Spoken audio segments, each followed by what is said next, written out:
और इस वक्त की बड़ी खबर की तरफ रुख करेंगे। व्लादिमीर पुतिन के प्रवक्ता का बहुत बड़ा बयान सामने आया। परमाणु बम इस्तेमाल नहीं करेंगे। इस वक्त की सबसे बड़ी खबर, परमाणु बम जिसकी आशंका लगातार जताई जा रही थी, अस्तित्व पर खतरा हुआ तो इस्तेमाल करेंगे, यह भी उन्होंने यहां पर साफ किया है।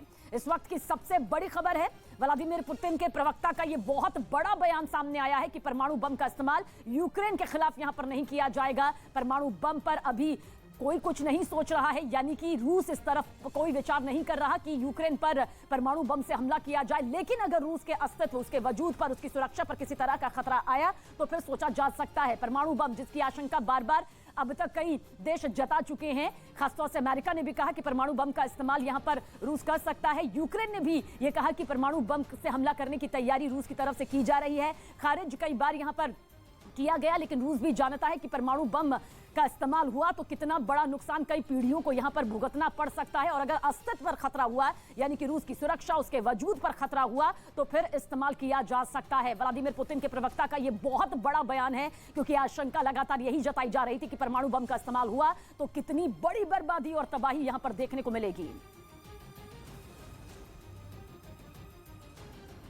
और रूस के विदेश मंत्री की दुनिया को धमकी सामने आई है। कहा विरोधी देशों के लिए अब रूस का वीजा मिलना मुश्किल होगा। इस वक्त की यह सबसे बड़ी खबर है। रूस जानता है कि किस तरह से उन देशों को मुंहतोड़ जवाब देना है जिन्होंने यूक्रेन का साथ दिया और रूस पर कड़े प्रतिबंधों के जरिए रूस को कमजोर करने की कोशिश की है। और यही वजह है कि विरोधी देश को वीजा मिलना मुश्किल होगा, ये यहां पर रूस की तरफ से साफ कर दिया गया है। इस वक्त की सबसे बड़ी खबर है, क्योंकि रूस की तरफ रुख करने वालों की तादाद बहुत ज्यादा है, कम नहीं है। और ऐसे में जिस तरह से रूस के ये प्रतिबंध यहां पर सामने आ रहे हैं, उसके चलते यहां पर कहा गया है कि विरोधी देशों के लिए अब रूस का वीजा मिलना मुश्किल होगा।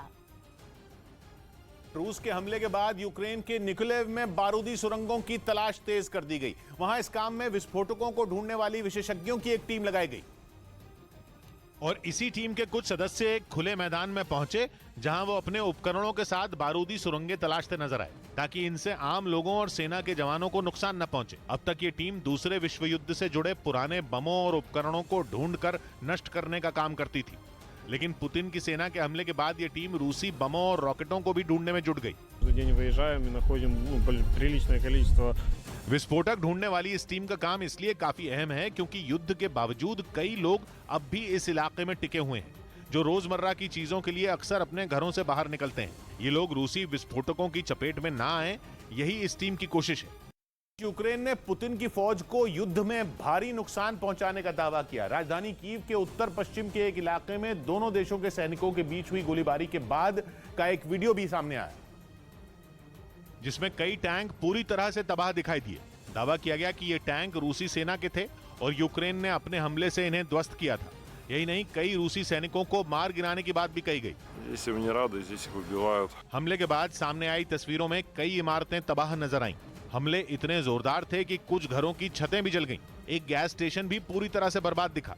यूक्रेन ने दावा किया कि उसके सैनिकों ने रूस की सेना को इतना नुकसान पहुंचाया कि उन्हें पीछे हटना पड़ा।